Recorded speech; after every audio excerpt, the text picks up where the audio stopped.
Bhavnagar SP Nitish Pandey અને Mahuva DYSP Rimaba Jhala અને Mahuva town police અને રૂરલ પોલીસ ચૂંટણી અનુલક્ષી પોલીસ દ્વારા ફૂટ પેટ્રોલિંગ કરી સંવેદનશીલ તેમજ અતિ સંવેદનશીલ બૂથની વિઝિટ કરવામાં આવી હતી। મહુવા તાલુકાના દયાળ ગામ બાટિયા વાનાભાઈ વાડીએ ગૌમાતાને એક છાપરા બાંધેલા હતા અને ઓશિંતા છાપરામાં આગ લાગતા ગૌમાતાનું શરીર બળી ગયું તેમજ બજરંગ દળ અને વિશ્વ હિન્દુ પરિષદ બજરંગ દળવાળા ભાઈઓને જાણ કરી તાત્કાલિક સારવાર અપાઈ। અમરેલીની નગરપાલિકાની ચૂંટણીમાં ભાજપ દ્વારા ડોર ટુ ડોર પ્રચાર પ્રસાર તેજ થયો છે, જેને ભાજપના ઝંઝાવતી પ્રચારની કોંગ્રેસના હાજા ગગડી ગયા છે। વોર્ડ નંબર 9 ખાતે ભાજપના રેશમાબેન ભાવેશભાઈ વાઘેલા અને તેમની ટીમ દ્વારા ડોર ટુ ડોર પ્રચાર સરકાર દ્વારા થઈ રહેલા વિકાસના કામોને આગળ ધરીને વિકાસની રાજનીતિ આગળ ધપાવવાના ધ્યેય સાથે ભાજપના ચારેય ઉમેદવારોને જંગી લીડથી જીતાડવાની હાકલ રેશમાબેન ભાવેશભાઈ વાઘેલાએ કરી હતી। સંવાદદાતા મનીષ રામાણી।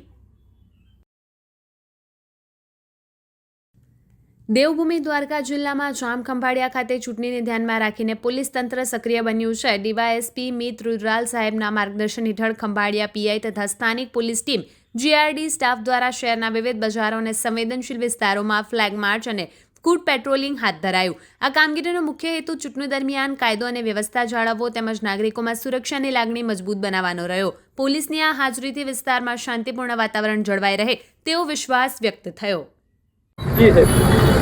આગામી 26 એપ્રિલના રોજ સ્થાનિક સ્વરાજ્યની ચૂંટણીનું આયોજન થવા જઈ રહેલ હોય તે અનુસંધાને ખંભાળિયાના ટાઉન વિસ્તારમાં આજરોજ ખંભાળિયા પોલીસ સ્ટેશનની ટીમ સાથે સમગ્ર ટાઉન એરિયા જ્યાં સંવેદનશીલ વિસ્તાર હોય ત્યાં ફૂટ પેટ્રોલિંગની કાર્યવાહી અત્યારે કરવામાં આવી રહેલ છે।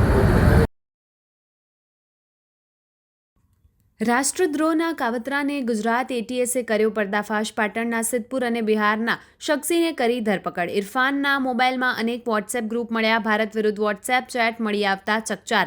ઇરફાન સાથે મુશીદ શેખ પણ સંડોવાયેલો હતો। અન્ય એક આરોપી મૂળ બિહારી યુવક જે મુંબઈ રહેતો હતો। મુંબઈ લોકલ ટીમ સાથે સમગ્ર ઓપરેશન પૂર્ણ કરવામાં આવ્યું। બંને આરોપી 6 મહિનાથી એકબીજાના સંપર્કમાં હતા। લોકો પાસેથી ફંડ એકત્રિત કરવાનો આરોપીઓનો ઈરાદો હતો। ઇરફાન પઠાણ MSc પાસ અને અન્ય આરોપી 8 ધોરણ પાસ છે। ગુજરાત એટીએસે બંને આરોપીઓના રિમાન્ડ મેળવી હાથ ધરી તપાસ। દાહોદમાં લગ્ન પ્રસંગમાં ફૂડ પોઈઝનિંગની ઘટના। અબલોડ ગામમાં લગ્ન પ્રસંગના જમણવારામાં ઘટના બની। જમણવારામાં 1000 જેટલા લોકોને આમંત્રણ અપાયું હતું। જમ્યા બાદ 225થી વધુ લોકોને ફૂડ પોઈઝનિંગની અસર થઈ। સિવિલ હોસ્પિટલ ખસેડતા ડોક્ટરની ટીમ તૈનાત કરવામાં આવી। ભચાઉ તાલુકાના વોદમાં ફાયરિંગ કરી હત્યા નિપજાવી। હરગોવિંદભાઈ સાધુની મુકેશ સાધુ નામના યુવકે ગોળીમારી કરી હત્યા। ભચાઉના વોંદ ઓવરબ્રિજ નીચે બન્યો હત્યાનો બનાવ। ઘટના સ્થળ પરથી પોલીસે 1 રાઉન્ડ ખાલી ખોખું કબજે કર્યું। તલવારનું ખાલી મયાન પણ મળી આવ્યું। અંગત પરિવાર એક અદાવતના।